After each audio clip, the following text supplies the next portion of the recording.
you Hmm. quantify or discuss like the impact he's had on not just the defense, I guess like kind of everyone around him? Yeah, he's a physical player and he plays full speed. And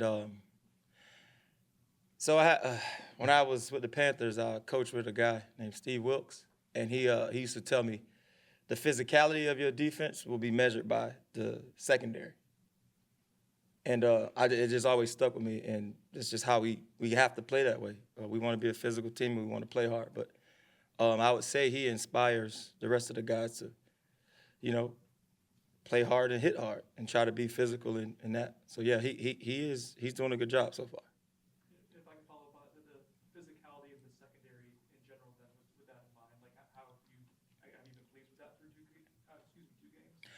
Yeah, I've been pleased with the physicality that shows up on Saturday. I have, you know, going back to week one, we had a corner, make a big time stop, a tackle on 4th and 1, or on fourth down to get the ball back, and it was a pretty physical play. So yeah, all of the guys, they kind of set that tone. That culture is in the DB room. That's what we do. All right. Is physicality something that can be taught, or do you have to have the right guys? I think toughness is a skill. I do. I think it's something that you can grow, not like height or speed. I think it's something that you can grow, and we teach it and we practice that way. We lift that way. We eat that way. And it's a mindset, and you can build that mindset. Absolutely. Leo? Ashland Barker, just you guys talked a lot about him Hmm. coming into the season, Hmm. and he's taken that step. He made a mark against Alabama, and again in the second week. What does it say about the confidence that he's just playing with? Can you kind of feel that going around the room that everyone's feeding off each other's confidence? Yeah. So Ash is a process guy, and then when you mix the process with his God-given ability, then eventually something great will happen. I told Ashlyn Barker in the spring that he was an NFL player, and I think he believes that more now than he has. But if you look at him, he looks different. He runs different. He can change direction. He's smart. He comes with the same approach every day. His mindset is, I just want to get better. He's a sponge. He asks questions. He asks the right questions, not just the coach pleasing questions. He practices that way. It's not perfect. Defense is an imperfect side of the ball, but I respect him and his approach every day. So I'm pleased with what he's doing so far, but not surprised. I don't think any of the guys are really surprised. All right. What did you see in him? I mean, you can see physically he's got a lot of physical tools. But like, what did you see? Because he played. He was close to making his plays last year. Yeah. But it felt like maybe he didn't finish those plays. Like, what did you see that identified that? The first day I walked into the room and almost sent him to the D line room because he's so big.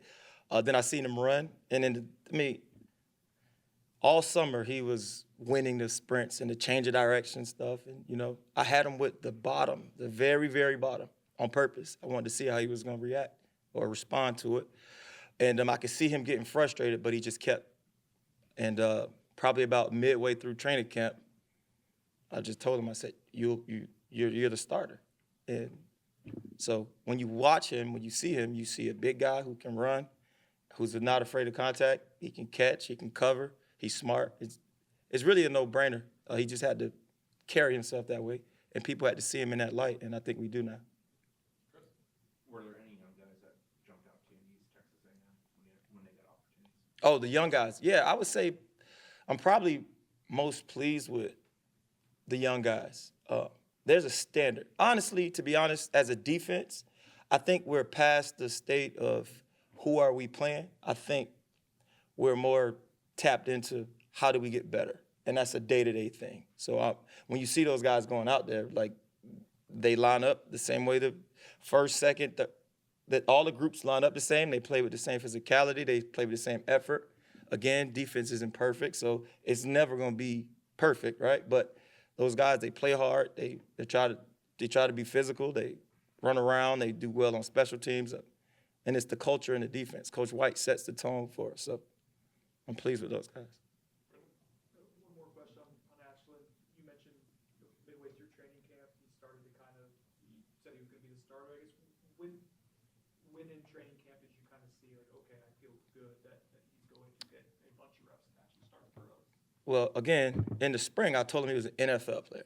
He looks like the guys that I coach with the Panthers, and he plays like those guys. So I really put my thumb on him to see how he was going to respond, and that was really the only thing I was waiting for. And he responded the right way. And like I said, he's the same guy every day. He is one of the first guys in. He's texting me, asking me questions. Like, he's a pro. He's a pro. I don't know how else to say it. He's a pro. He is exactly what I would like to continue to recruit. I would love to have 5 or 6 Ashland Barkers and 5 or 6 Earls, and we'd be good for a long time. Coach, what's something that you want to see the DBs improve going to the Kent State game and going forward? Oh, that's a great question. I would say every day we come out with the focus of getting better at tackling, because college football is a lot. You make a lot of, especially at DB, you have to make plays in space. I would like to see them defeat blocks on the perimeter. I would like to see them make more plays on the ball. I think we have 2 interceptions now. I think we should have more than that, and I want to see us continue to get good reads off the quarterback and stuff like that. Like I said, really day to day, I'm just watching the approach, and I've been pleased with that. I think we process oriented, not really results. So I like where we are. I'm guessing because of Ashland's journey, Mhm. really being recruited out of high school and having to go to JUCO and not been playing there that year, and there seems to be a humility about him. Is that a good thing, or do you want your DBs to not be so humble? Be a little bit more. Okay. So there's something that I learned in the NFL, and I'm not trying to sound cool because I said the NFL. That's not it at all. So, like, when I walk into a room and I'm coaching Stephon Gilmore, and he asked me if he could play a different leverage, and this is my first time coaching in the NFL, and he's a Hall of Fame player, that's humility to me. And he's that way. J.C. Horn is about as brash and as you come.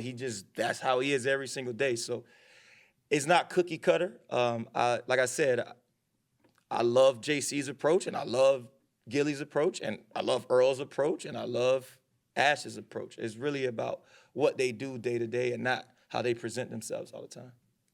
Liam, you talk about process. You talk about the film side of things. Yeah. Against East Texas, and we saw Earl jumps that route, misses the ball, he does get the pick. There was a few other instances in the first few weeks that you've seen where guys recognize plays. Yes. Where are you guys making the most strides in the film room, and just kind of how have you seen them really get into that detail-oriented process? Yeah, we talk a lot about offense and how offenses typically try to attack us. So I don't think you can play a good defense without understanding how they're trying to attack you. So I think we've grown in that area. I think they're more comfortable reading routes and playing with vision. We played a lot of back to the ball, man-to-man last year. It was an adjustment period for that. I think they know formations. I think they know backfield sets. I think things make sense to them now. And it's been a learning curve, but I would say we probably made the most strides with their approach to meetings and their approach to film study and the methods in which they obtain and retain information. I think we're in the right spot. Those guys, they've turned themselves into film junkies. Like, you can see those guys walk around with an iPad and they just watch film all day. Like, when they're not doing classwork and they scholars and great students, then they're students of the game. So you can see that come to light. I think Jerry has a lot to do with that. The way Earl does it, those guys gravitate to those types of players. So I think we're in a good space right now when it comes to learning and applying it to the field. We've got time for one more, brother. How has Edwin done this season? I guess what have you liked from him where he needs to Yeah. Edwin should be one of our best players. Let me start with that. Second, I'm very pleased with where he is right now. He missed a lot of time in spring ball where Ashland didn't, where Earl didn't. He did. And I talk about the J curve a lot. Like, the J, he'll start out here, and then he'll probably get worse. But he just keeps attacking it, and then he'll grow exponentially. So I think he's on the growth side. He's living his life better. He's adapted to my style of coaching. I think he's adopted some of Earl and Jerry and Ash's process-oriented things. So I expect him to take a big leap coming here soon. Sometimes the practice habits don't show up until 3 weeks down the line. So I'm expecting him to have a good week this week. Thanks, Coach. Yeah, thank you.